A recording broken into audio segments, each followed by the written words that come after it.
Hey guys, welcome back to my channel. So today I am back with another book haul video for the month of April. April surprisingly was a lot of books even though I was traveling, but that was mostly because I purchased a lot of books. For some reason Barnes & Nobles knew that I didn't have that much books in March, so they kept sending me coupons, 15% off, 20% off, and I just could not resist and I kept purchasing books. So now I have this massive pile of books, so let's just get right into it.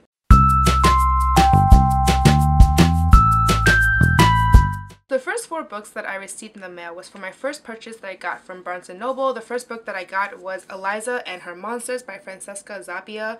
Honestly, I have heard so many good things about this book, and I don't know why it took me so long to purchase it, because I was going through, whenever I try to purchase Barnes & Noble books or purchase books in general, I try to purchase books that were an entire series or like standalone books, but for some reason I thought this book had a sequel or something when I looked at it months ago, but then when I checked again this time around, I didn't see a sequel, so I'm not really sure, but I figured, you know what, I'm just going to purchase it anyways. So just a short synopsis of what this book is about based on the front flap.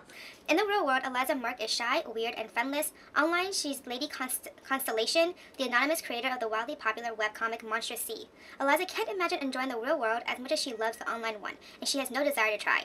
Then Wallace Warland, Monstrous Sea's biggest fanfiction writer, transferred to her school. Wallace thinks Eliza is just another fan, and as he draws her out of her shell, she begins to wonder if a life online might be worthwhile. But when Eliza's secret is accidentally shared with the world, everything she's built, her story, her relationship with Wallace, and even her sanity begins to fall apart. So based on the synopsis, I think this book will be freaking fantastic. I love fanfiction, I love webcomic. I think that this book will be really good, and I have high hopes for it. So the next book on my list is I Have Lost My Way by Gail Foreman. I actually had this book on my spring reads video, which I'll link above in case you're interested in checking out the books that I had selected for this season. But I obviously was really excited for this book, and I'm not going to do a synopsis for this one because I already did it for that video, but I am really stoked for it, and I cannot wait to read this book. So the next book that I got is a book that I actually broke all of my rules with purchasing mostly standalones and completed series, and that is because I love the first original trilogy, and then the author decided to write a sequel trilogy essentially, and this is the first book of that trilogy, and the other 2 are not out yet, so obviously I couldn't purchase them. But that is Restore Me by Tahira Mafi. I love the original Shatter Me series, so good, and I cannot wait to see what happens next with all the characters. And just as a short synopsis based on the front flap of this book. It's been 16 days since Juliet Ferraz killed the Supreme Commander of North America and took over as ruler of the reestablishment on the continent. 16 days since she assassinated Warner's father. Juliet thought she won. She took over Sector 45 and now has Warner by her side. But she's still the girl with the ability to kill with a single touch, and with so much power in her young hands, the world is watching her every move, waiting to see what happens next. Juliet and Warner have risked everything, but when tragedy strikes, they must confront the darkness that exists both around and inside them. Will they be able to control the power Juliet wields, or will it control them? So really excited. I cannot wait to see what happens between Juliet and Warner, because their romance in the original series, oh my god, so good. So I'm really excited for this book. And the final book that I got from my first Barnes & Noble purchase was To Kill a Kingdom by Alexandra Christo. Actually, after I got this, I just noticed the other day that I actually have the audiobook of it, so now I have it in 2 formats. If it's amazing, I might, you know, check it out in the other formats, but we'll see. Based on the front flap, it says, Princess Lyra is Siren royalty, and the most lethal of them all. With the hearts of 17 princes in her collection, she is revered across the sea, until a twist of fate forces her to kill one of her own. To punish her daughter, the Sea Queen transforms Lyra into the one thing sirens loathe most, a human. Robbed of her song, Lyra has until the winter solstice to deliver Prince Ilian's heart to the Sea Queen or remain a human forever. The ocean is the only place Prince Ilian calls home, even though he is heir to the most powerful kingdom in the world. Hunting sirens is more than an unsavory hobby, it's his calling. When he rescues a drowning woman in the ocean, she's more than what she appears. She promises to help him find the key to destroying all the siren kind for good. But can he trust her? And just how many deals would Ilian have to broker to eliminate humankind's greatest enemy? So I'm already getting kind of a Little Mermaid,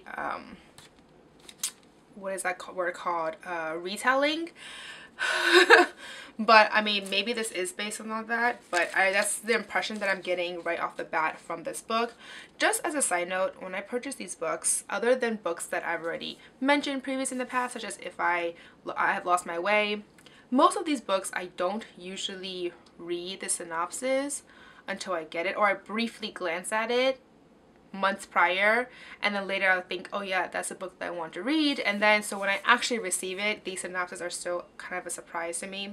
So just as a little FYI on my purchasing habits. So moving on to my second batch of books that I purchased from Barnes & Noble. This time, the second order I purchased 6 books, and the first 3 was a series, and the second 3 was based on the deal that they always have, which is buy 2 paperback, get 1 free. And usually I don't really do those that often, because the paperbacks that they have are usually books that are not really my type of books, or they came out a long time ago and I've already read them, or I'm just simply not interested in them. But this time around I did find 3 that I thought were pretty good. So anyways, first moving to the series that I purchased, and that is the To All the Boys I've Loved Before series by Jenny Han. I believe this series is done. Please correct me if I'm wrong, but as of right now, I believe this is completed. And I have heard so many good things about these books that I have been waiting for the series to finish so I can just binge read on them all. So really excited. And just a quick synopsis based on the first book, because sometimes the second and third book, their synopsis give away little spoilers. So I'm just going to do a little quick paragraph based on the back of the book. It says, Laura Jean keeps her love letters in a hat box her mother gave her. They aren't love letters that anyone else wrote for her. These are ones she's written. One for every boy she's ever loved, 5 in all. When she writes, she can pour out her heart and soul and say all of the things that she would never say in real life, because her letters are for her eyes only. Until the day her secret letters are mailed, and suddenly Laura Jean's love life goes from imaginary to out of control. So yes, this book sounds amazing. This series sounds amazing. I'm really psyched for it. Let me know in the comments below if you've read them already, and if you like them, obviously, or if you didn't like them too. I guess I'm curious about that as well. But so far, most of the things I've heard about these books were really positive, so really excited about them. So the next book that I got, and this is part of the buy 2 for 1 paperback deal, is Crazy Rich Asians by Kevin Kwan. This is also a book that I decided to break my own rules, which is buying standalones and series that are completed, because I only purchased this book. This was the only book in that deal. Not to mention, I'm pretty sure the series is not finished, so I wouldn't have been able to purchase the entire series anyways. And I mostly got it because it's coming out as a movie soon, so I really want to read this book before the movie comes out and maybe do a compare contrast video later on. But it's coming out in August. I saw the trailer a week or so ago, and I'm really excited for it. So anyways, based on the back of this book, when New Yorker Rachel Chu agrees on a summer in Singapore to visit her boyfriend's traditional Chinese family, she expects the trip to be relaxing, if a little dull. She has no idea. Nick's childhood home is a palace. He grew up riding in more private planes than cars. He and Rachel will be attending the wedding of the year. Oh, and Nick just happens to be one of Asia's most eligible bachelors, and his formidable mother isn't so sure Rachel is the right one for him. So, really excited for this book. I was actually in Singapore when I saw the trailer for the first time, and first of all, Singapore is a pretty rich country for the most part, at least from what I've gathered from my visits to Singapore. So to see this whole luxury side of Singapore will be really interesting for me personally, because I also have a lot of friends who live in Singapore. So anyways, really excited for this one. Curious to see what the whole rave is about for this series too. So the next book that I received was Lillet Girls by Martha Hall Kelly. And honestly, this was one of those books that I was a little bit hesitant about picking up or purchasing even, because 1 is historical fiction, and 2, I don't really know too much about it, but I do know that this book has been one of the most talked about books for some time now. So I figured I would just take the plunge, and it was part of that package deal, so I figured why not, it couldn't hurt. And based on the synopsis in the back, it says, based on the real-life story of a New York socialite who championed a group of concentration camp survivors known as the Rabbits, this acclaimed debut novel reveals a story of love, redemption, and terrible secrets that were hidden for decades. Caroline Faraday is a former Broadway actress and liaison to the French consulate whose life is forever changed when Hitler's army invades Poland in September 1939 and then sets its sight on France. An ocean away from Caroline, Kasia Kuzmarek, a Polish girl, sinks deeper into her role as a courier for the underground resistance movement. In Germany, Herta Oberhauser, a young doctor, answers an ad for a government medical position only to find herself trapped in a male-dominated realm of Nazi secrets and power. The lives of these three women are set on collision course when the unthinkable happens and Kasia is sent to Ravensbrück, the notorious Nazi concentration camp for women. Their stories cross continents as Caroline and Kasia strive to bring justice to those whose history has forgotten. So, yeah, I'm really excited for this book. Again, like I said already, I'm a little bit hesitant about it, but it can't be that bad if everyone loves it. Like, everyone I know who's read this book loves it so far, or loved it. So, yeah, we shall see. Then the last book that I purchased from all of my Barnes & Noble purchases was Le Heart's Invisible Furies by John Boyne. I am very, very on the fence about this book because, one, I've heard really good things about it. I actually wanted to purchase a book on Book of the Month because I believe it had like 80% of the readership loved it, and that's really, really high. I think all the other ones were like 60 or like 65, and this one was like 80. So I figured I can't go wrong with this. And it's also a historical fiction, but again, I really want to give this genre a bigger stab because I think I've been hating on historical fiction for some time now, but at the end of the day, I do love all books, and if some historical fiction is amazing, then I will try to pick it up and give it a try because all books deserve to be read regardless of my, you know, hatred, or not really hatred, but avoidance and resistance against a certain genre.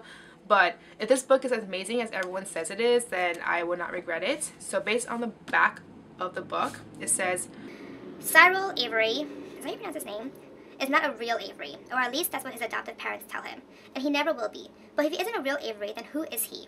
Born out of wedlock to a teenage girl cast out from her rural Irish community and adopted by a well-to-do eccentric Dublin couple via the intervention of a hunchback redemptorist nun, Cyril is adrift in the world, anchored only tenuously by his heartfelt friendship with the infinitely more glamorous and dangerous Julian Woodbead.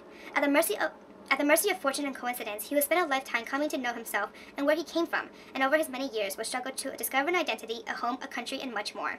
In this, Boyne's, is that how you pronounce his name too? Boyne's most transcendent work to date, we are shown the story of Ireland from the 1940s to today through the eyes of one ordinary man. The Heart's Invisible Furies is a novel to make you laugh and cry while reminding us all of the redemptive power of the human spirit. So right off the bat, I'm quite excited about this book, mainly because it's set in Dublin, or Ireland really, because Ireland has been on my to-visit or bucket list countries to visit for the longest time. I've been trying to go there for quite some time now, but it's a place where you cannot go in the late fall / winter / early spring because it's really, really cold there and it's very dreary.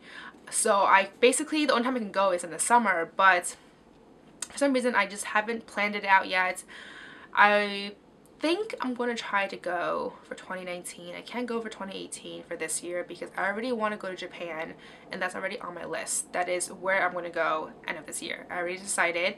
So for next year, I think I'm going to hit Ireland and Scotland. But anyways, pretty excited for this book. The next book that I received was actually via a Twitter giveaway, and that book is Emergency Contact by Mary H.K. Choi. I actually don't know too much about this book. I've seen this book here and there a few times over social media, seen some relatively positive reviews about it, but don't really know too much about it. But since I won the book, I guess I'm going to read it now. And based on the back cover of this book, it says, for Penny Lee, high school was a total non-event. Her friends were okay, her grades were fine, and while she somehow landed a boyfriend, they never managed to know much about each other. Now Penny is headed to college in Austin, Texas to learn how to become a writer. It's 79 miles and a zillion light years away from everything she can't wait to leave behind. Sam's stuck. Literally, figuratively, emotionally, financially. He works at a cafe and sleeps there too, on a mattress on the floor of an empty storage room upstairs. He knows that this is the god-awful chapter of his life that will serve as inspiration when he's a famous movie director. But right now, this second, the $17 in his checking account and his dying laptop are really testing him. When Sam and Penny cross paths, it's less meet-cute and more a collision of unbearable awkwardness. Still, they swap numbers and stay in touch via text, and soon become digitally inseparable, sharing their deepest anxieties and secret dreams without the humiliating weirdness of having to see each other. So, right off the bat, my first question is, it seems that they swap numbers via a collision, but based on their personalities, my question is, or just in general actually, when you collide with someone on the street, you don't just randomly swap numbers. So my first question really is, what happened during that collision to make them swap numbers? Because that might actually be key to a lot of things in this book. So yes, I'm quite intrigued with this, and hopefully it'll be good. If you've read this book, let me know in the comments below if you liked it or not, because I haven't seen too much about it, but yeah, I'm pretty excited still. So the next book that I received is actually from the author herself. She sent me this book as an exchange for an honest review, and the book is called The Fall of Grace. So thank you, Amy Feldner Domini. So I actually reached out to her specifically about a month ago, mainly because I wanted to start a weekly column on my blog, which I will link down below in case you want to check that out. But basically the whole purpose of this column is that it'll be on every Friday. I'll be featuring an author, usually a YA author, but it can change. I haven't really decided on that yet, but basically it will be an author spotlight, an interview, a book review, if they do like a dream cast, etc., different, whatever they want to do, like a guest post, basically just to kind of promote themselves, and also because I kind of want to have more variety on my blog. Right now it's mostly just reviews with the occasional videos that I put from YouTube on there, and honestly I haven't been doing too much with the blog, so I'm hoping that this weekly column will give it more of a boost. So I reached out to her, and she also was interested in having me do a review, so she sent me this book. And anyway, based on the flap of this book, it says, Grace's junior year is turning into her best year yet. She's set to make honor roll, her print from photography class might win a national contest, and her crush just asked her to prom. Then the bottom falls out. News breaks that the investment fund her mom runs is a scam, and her mother is a thief. Now instead of friends, the FBI is at her door. Grace is damaged goods. Millions of dollars are unaccounted for, and everyone wants to know where it all went. Can she find the money and clear her mother's name? The key to repairing her shattered life seems to lie in a deep place. The key to repairing her shattered life seems to lie in a place deep in the wilderness, and Grace sets out, her identity hidden, determined to find it. But she isn't alone. Sam Rivers, a mysterious loner from school, is on her trail and wants to know exactly what secrets she uncovers. As the pair travels deeper into the wilds, Grace realizes she must risk everything on the dark, twisted path to the truth.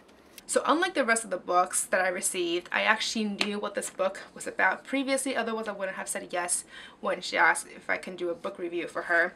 So I actually really like the cover. I like the fact that this seems to be, like the image or screen of a camera with the whole battery here, the little numbers ISO here, etc., because it kind of showcases the fact that she's taking a picture, or someone is taking a picture of this girl.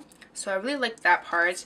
But anyways, I'm really excited for this book. It sounds really intriguing. I like the fact about the investment fund and the scam and the mystery about where the money is, etc. And obviously with Sam Rivers as well, I think that would be kind of interesting. So pretty excited about this book, and I will be reviewing this book sometime soon, maybe in the next month or so basically. But yes, this will definitely be high on my list for review. So moving on to the final two books in my entire book haul is actually the two books that I received during my monthly MyBookBox. And of course I always have the young adult fiction pick as well as the women's fiction pick. So the women's fiction pick that I received this time around is Before I Let You Go by Kelly Rimmer. I don't really know what this book is about, but based on this little sheet here, it says, Despite having endured a disturbing childhood together, as adult sister, Lexi and Annie are worlds apart. Lexi is a doctor, successful and happily engaged to Sam. Annie is addicted to heroin, a thief, a liar, and unable to remain clean despite the fact that she is pregnant. After being estranged for 2 years, Annie returns to Lexi's life, desperate for help. Both sisters are forced to confront the echoes of pain that linger from their difficult childhood and forge a new, stronger bond, while ensuring the demons from their past have no place in the future. So clearly, I mean, from the front of this book, it says 2 sisters, 1 baby, an impossible choice. So right off the bat, I can tell, and based on this little flap, that something about this baby will play a major impact between these 2 sisters. So we'll see how this goes. Right now, I'm not entirely sure how much I will really enjoy this book because I'm a little bit worried, I guess. I don't know why. Something about this seems not that intriguing to me, but I will definitely read it regardless. So the next and final book that I received in my entire book haul, as well as the last book that I have during my book box, which is the young adult fiction pick, and that is The Diminished by Caitlin Sage Patterson. I don't know what this book is about. I've actually never heard of this book before, but based on this little blurb here from the sheet, it says, Raised by the anchorites of the template after her family cast her off, V has spent her whole life scheming for a way to escape and live out what's left of her life in peace. As her 16th birthdays approach, Beau and V face very different futures, one a life of luxury as the heir to the throne, the other years of backbreaking work as the temple servants, but a long-held secret and fate of the empire destined to bring them together in a way they never could have imagined. So I'm thinking that there's probably a swap when they were young, like a baby swap, because that seems like where this book is headed. So if that's the case, I'm very disappointed because I really don't want to guess what this book is about just from this one paragraph, because that would totally suck. But yeah, I guess we'll find out. And of course, they always come with a little non-bookish item, and that is a caramel. This time is from a Dallas caramel company. It comes in one of these pouches here. I actually really don't like these pouches because first of all, they're really scratchy and they kind of have these like random flecks everywhere that's left all over the place somehow. But I guess I can try one and see how it tastes. But if you open it, it looks like, oh, it seems like open the whole thing. No, wow, there's like a package inside a package. Alright. This is so extra, by the way. So, it looks like this. Looks like a regular caramel. Honestly, I'm not a huge fan. Oh, wait, it's actually orange flavored. Ooh, are they different flavors? Let me check. Yeah, they're all different flavors. So this is espresso. This is drunken nut. I'm going to try that one first. I was going to try the orange one, but guess that's not happening. Yeah, so actually this has hyped me up a lot now because I like when they have different flavors. So drunken nut, let's give it a shot.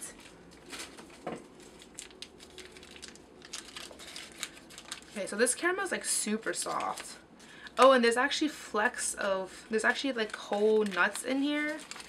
I don't know if you can see it, but oh, okay.